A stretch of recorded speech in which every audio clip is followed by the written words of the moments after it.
Let's talk about SIBO yogurt and why I don't personally recommend the exact recipe that's out online and my modifications and the reasons why I made these modifications. My name is Matthew Kress of Kress Dietetics, and this video I'm going to give you the scientific information through bacterial databases so that we can analyze the SIBO yogurt protocol, identify what does not work, technically speaking, from a purely scientific analysis, and what we can do to improve it, and my personal recommendations as to, first of all, how to improve the SIBO yogurt recipe, and then my personal recommendations for how to actually help with SIBO all on its own. Now, before I dive into my personal recommendations, let's talk about what Dr. Davis in the SuperGut protocol, what he recommends, and the update also that he has provided, and the reasons why I have my modifications. So as a base, the SIBO yogurt is a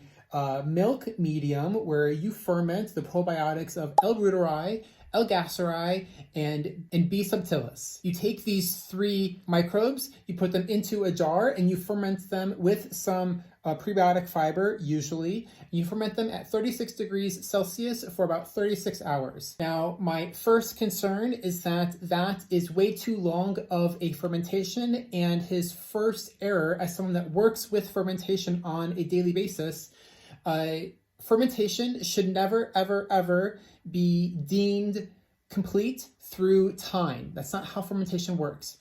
Fermentation, the doneness of a ferment is established through pH usually. And so you want to use pH as your control, as your proxy for when this may be done. And then through that understanding of pH, or, if you're making alcohol, you would measure your alcohol content, etc. But then through that final proxy of understanding the final results, you can then establish a common time, which is why we would usually say for traditional French yogurt, it happens between 4 and 6 hours because, after doing it enough times and repeating the recipe enough times, you know that between 4 and 6 hours, your pH is going to always be at about a 4.5, 4.6.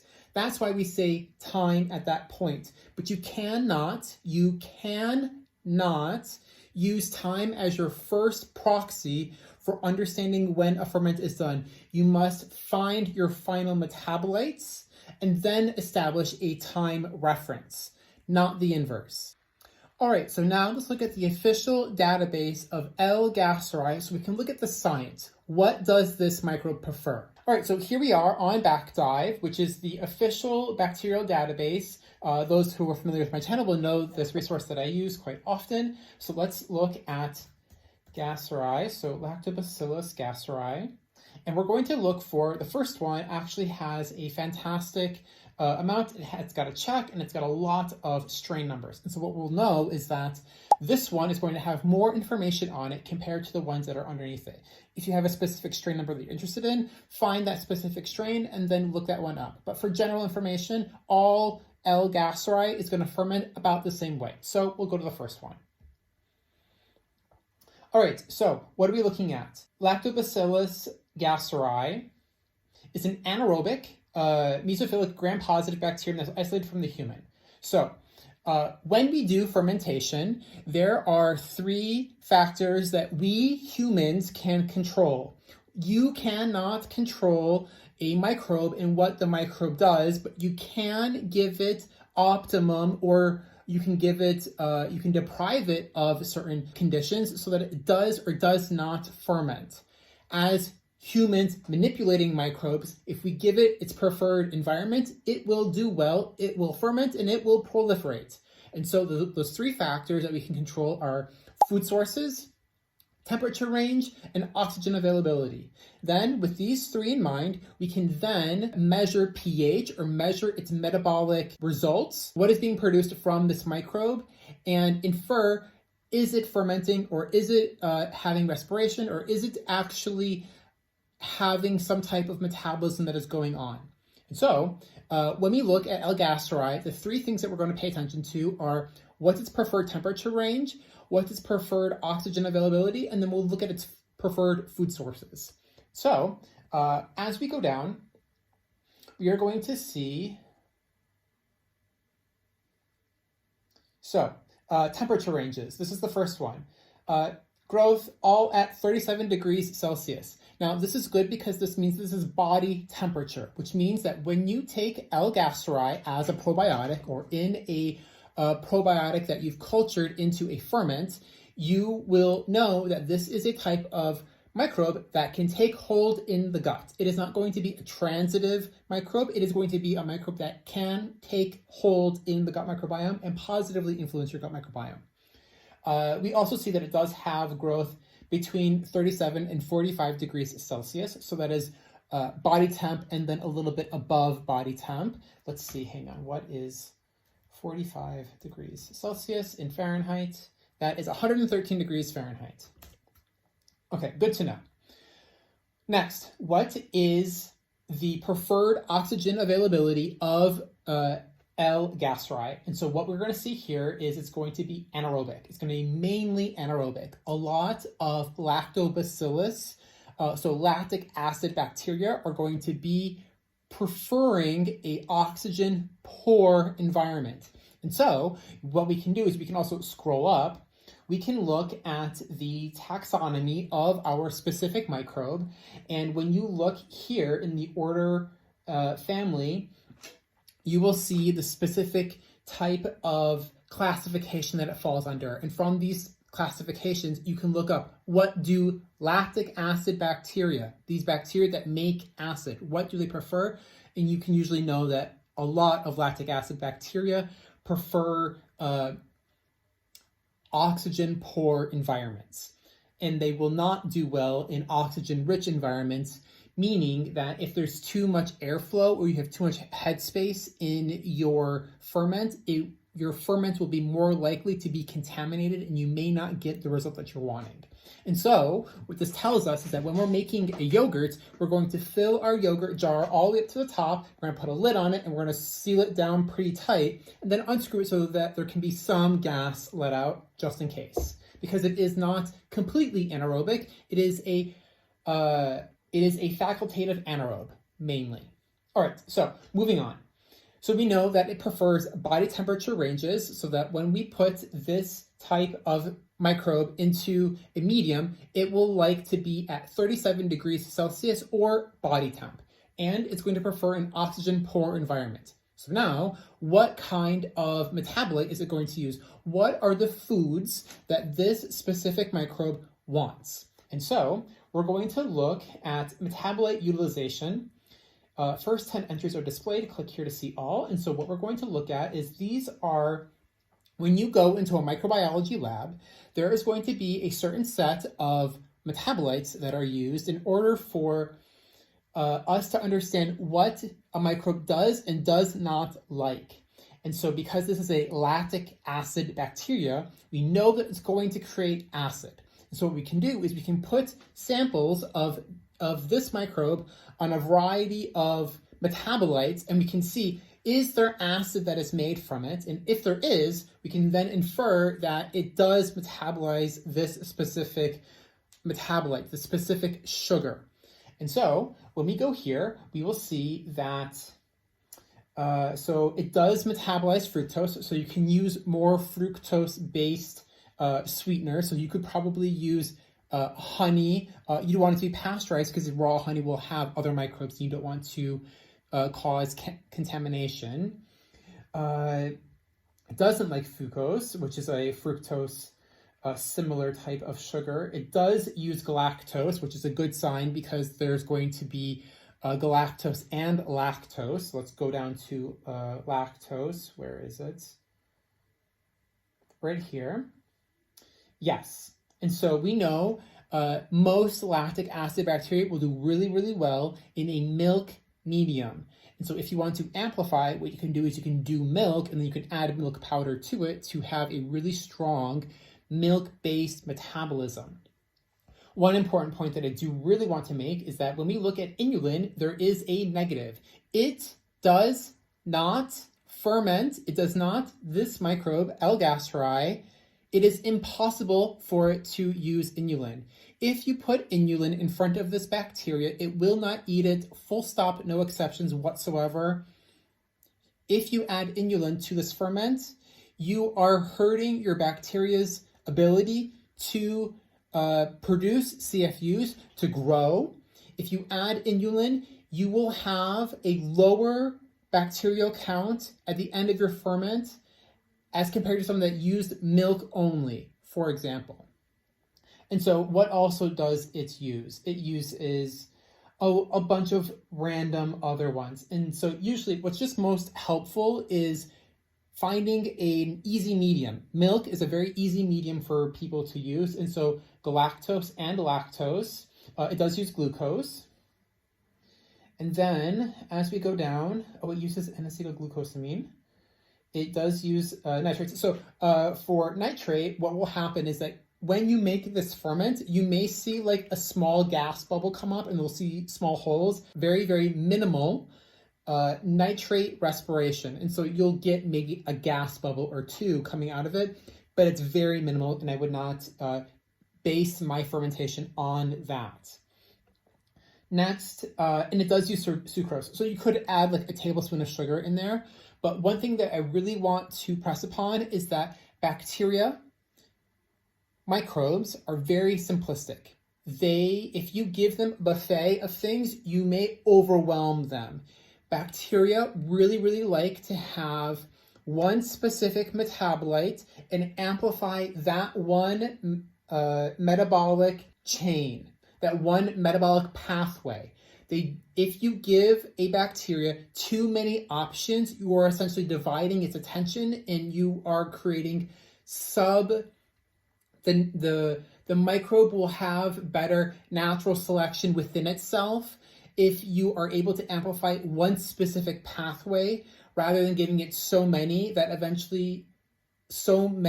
different metabolites that eventually it does quote unquote peter out. You don't want that to happen. It is always better for there to be one specific amplified metabolite rather than a multitude of different metabolites. So let's keep that in mind. Next, so what we now know is that we have our three variables. L. gasseri likes a milk medium, it likes 37 degrees Celsius, and it likes a facultative anaerobic environment. So if we put our L. gasseri probiotic into a pasteurized and denatured milk medium, so heat your milk up to 190 degrees Fahrenheit, which is about 90 degrees Celsius, cool it down to 37 degrees Celsius or body temp, 98.6 degrees Fahrenheit, then inoculate with your probiotic. And you must heat the milk always because you're also denaturing the protein. For more information, look at this video. But you must always heat the milk and then bring it down to temperature and then inoculate. And then after inoculating and dispersing the microbes, you would then add it to a yogurt jar and set it to ferment. And as you set it into a jar to ferment, next you're going to pay attention to the pH. You're going to look at it periodically. If you are new to this, you have to pay attention to what you're doing. Measure the pH periodically, and you will have a determining factor of when your milk hits a pH of about 4.5. That is when you know that your ferment is done. Milk, when it's heated and cooled and inoculated, it'll be at a 6.5. That's good. When it's done fermenting and it goes down to a 4.5, that is a sign for good pH levels for knowing that your ferment is done fermenting. If you go too far and you over ferment and your milk, yogurt, and your cultured milk separates into curds and whey, you have effectively over fermented and your lactic acid bacteria have created so much acid in their own environment that they are going to start the process of auto-inhibition. What this means is that these bacteria have created so much acid that eventually their own cell membranes, their own cell walls are going to deteriorate, and they are going to be actively dying in their own acidic environment. All lactic acid bacteria are acid tolerant. They are not acidophilic, they are acid tolerant. They will tolerate a moderately acidic environment. If you go into too acidic of an environment, they will actively die in that environment, and so that must be kept in mind. If your yogurt separates, your ferment has failed, you need to throw it out and you need to start over. Full stop, no exceptions. All right, so now let's move on to L. reuteri. Just briefly, if you want to see more of L. reuteri, please check out this video where I go over this specific microbe's metabolism in greater depth. This one is going to be just a reminder for those who have already seen that video. Reuteri. Scroll down. This one.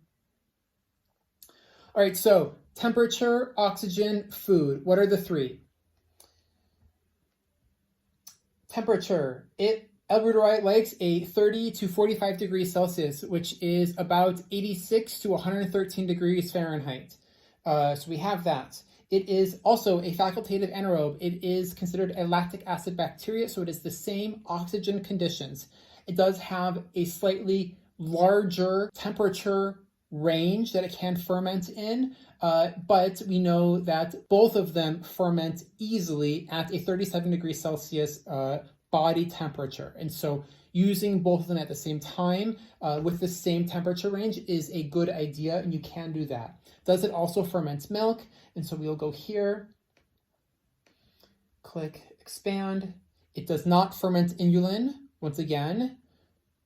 And it does ferment lactose, and it does also ferment galactose. So we know that L. reuteri likes milk, it likes body temperature, and it likes an oxygen-poor environment. All right, so now let's move on to B. subtilis. All right, so B. subtilis I have in this other tab right here. And so what are we going to know and understand? B. subtilis is what are the food sources it prefers? What is the oxygen availability that it prefers? And what is the temperature range that it prefers? So let's go. The first one that we see is temperature. It is optimum at 30 degrees Celsius. That is not body temperature.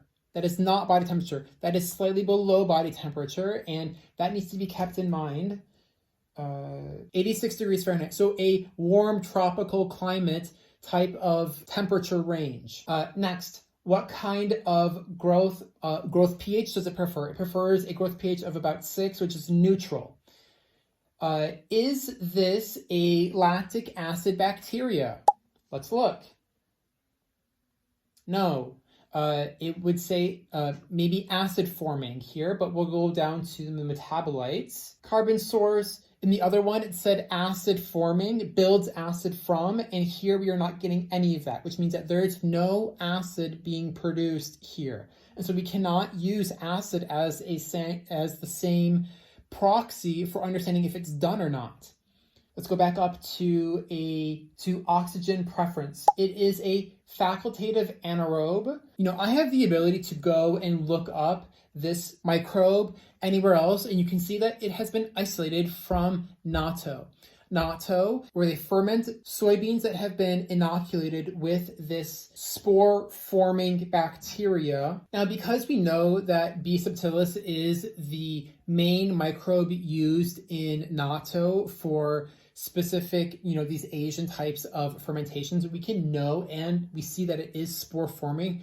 We can infer that this bacteria does not naturally present itself in a milk medium. It does not easily ferment in milk. And so how about let's go look. Does it ferment milk? Lactose minus. So no.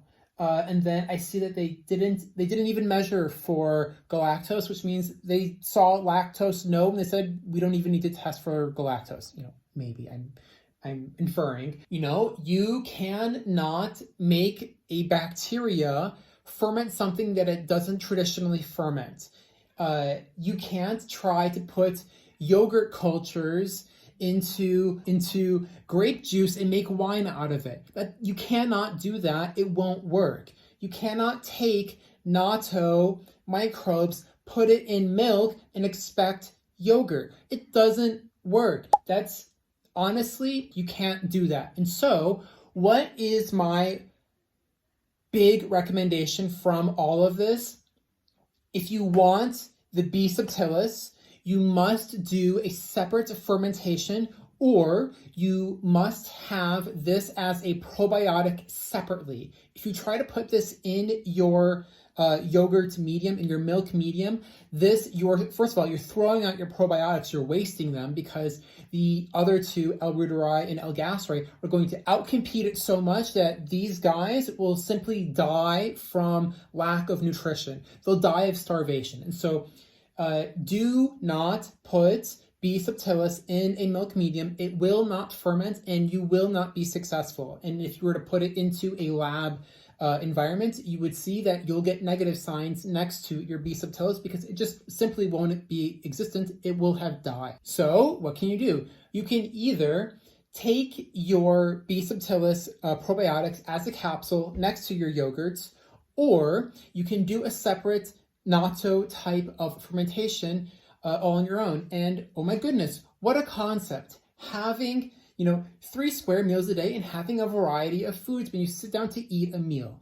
You would sit down, you would have your main dish, and then you would have a side of natto, and you would have that natto separately. And then when you're done with your meal, you would have dessert, and you would have your dessert with your separated, and let's talk about that, your separated L. reuteri yogurt and your separated L. gasseri yogurt. You'd put both of them in the same bowl, and then you'd mix it up, chop up some fruit, drizzle some honey over it, and then eat it like that. And that's how you have a gut-enhancing, microbiome-enriching diet that can help for small intestinal bacterial overgrowth, or just having a well cared for gut microbiome.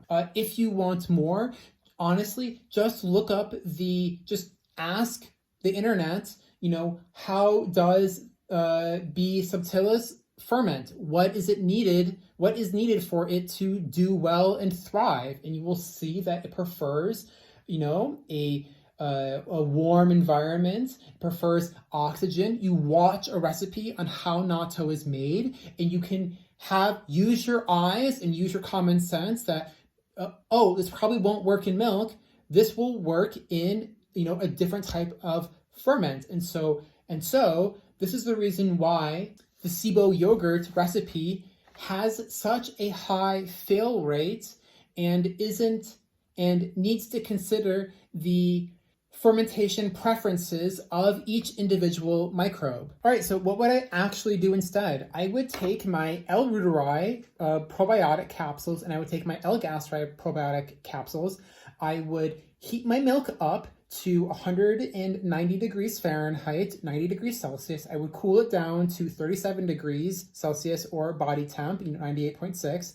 And then I would take my two separate probiotics, and I would put them into their own jars. I would not mix them, because since we are doing this in a home kitchen, we cannot control for if L. reuteri is outcompeting L. gasseri, or if L. gasseri is outcompeting L. reuteri. What we can do is we can look at the pH of each individual. And so what I would do, so excuse the mugs, but I would ferment them in 2 different yogurts, L. reuteri here, L. gasseri here, and then I would pay attention to when both of them hit their correct pH, and then I would know that they're done fermenting, and then I would set them in the fridge to gel and set overnight. And the next day I would look at the pH. Is the pH correct? Is my proxy for this to be done? Has that been accomplished? And can I check it off?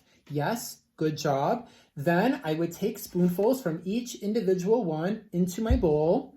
That way you're getting a mix of these helpful probiotics. So that is how I would introduce both of these as live active cultures into my diet. If you want more information on why you want to use live active cultures, please reference this starting video for more information. Now, with that in mind, the other type of microbe that I would like to pay attention to is Saccharomyces boulardii, which is the famous anti-diarrhea type of yeast that is really well known for traveler's diarrhea. Now, it is an antifungal type of yeast that can be fermented in more of like a juice to make soda type of gingerbread type of ferment. It helps to place pathogens, and it is a very strong candidate for a SIBO type of protocol. If someone has a hard time with gas, what is SIBO? SIBO is your small intestinal bacterial overgrowth, and usually it's one of its main problems is gas buildup in the gut. Your gut, it hurts because you feel bloated and you feel discomfort. What is going on? If you have gas buildup, help the gas be dispersed. The gas needs to be broken down in the gut, and so there's the idea of having more ginger, having more fennel, having more anise, having these types of things that naturally degrade gas in the digestive system. Both, you can use it orally, or you can apply it topically, and both of those types of therapies will help. Next, if you have a true diagnosis and you have actual SIBO and true bloating, you may want to consider using a tincture as a medicinal dietary intervention. Why? When we look at microbes and we have bacteria, we have yeasts, and we have molds, and we have viruses, and we have parasites. When we look at all of these and you have a true SIBO, small intestinal bacterial, if it is a bacteria, what kills bacteria? Not acidity. That is true. These bacteria thrive in an acidic environment. It's literally called lactic acid bacteria. They like acidity. So your vinegar things, and then fill in the blank with your other acid types of protocols, these are not going to work. What kills bacteria? Alcohol. And so there may be some taboo around this, but if you have a true SIBO diagnosis, you may want to consider therapeutic alcohol-based tinctures to kill the small intestinal pathogenic bacterial overgrowth. So you would have a tincture before and after your meal, and then outside of that protocol, you would then have gut enhancing types of ferments, such as the L-reuteri yogurt, other yogurts, sauerkraut, or lacto-fermented carrots. You would fill in the gaps with other types of ferments. So first of all, you can kill off the bacterial overgrowth that's hurting you, and then you come in and you repopulate with something that is beneficial and uplifting to the system. I have watched tinctures be incredibly helpful for those that have bloating and small intestinal bacterial overgrowth. You do need to use them in a smart and well-organized way. If you need help, please, you can book an appointment with me, of course, or you can watch my tincture video here. But these are the first steps I would make towards a SIBO type of protocol. You may also want to consider in this SIBO type of protocol, what other types of foods are you eating? And that I can't speak on because this video is long enough already. But if you need help with a SIBO protocol, let me know in the comment section below. SIBO is not hard, but I see a lot of people spinning their wheels on it. And progress is usually pretty easy to make. But if you are not doing the right protocol, it won't be working for you. And so you do want to keep these types of concepts in mind. Once again, if you need help with your digestion or anything else, there are videos on my channel, or you can, of course, book an appointment with me. I'd be more than happy to help. And so if you have questions on this SIBO yogurt type of approach, please ask in the comment section below. If you would like to see a more in-depth, detailed video on my personal SIBO recommendations, let me know in the comment section below. It helps me know what you do and do not like. And I want to thank you so much for watching this video. Once again, my name is Matthew Kress of Kress Dietetics, and I will see you in the next one. Bye.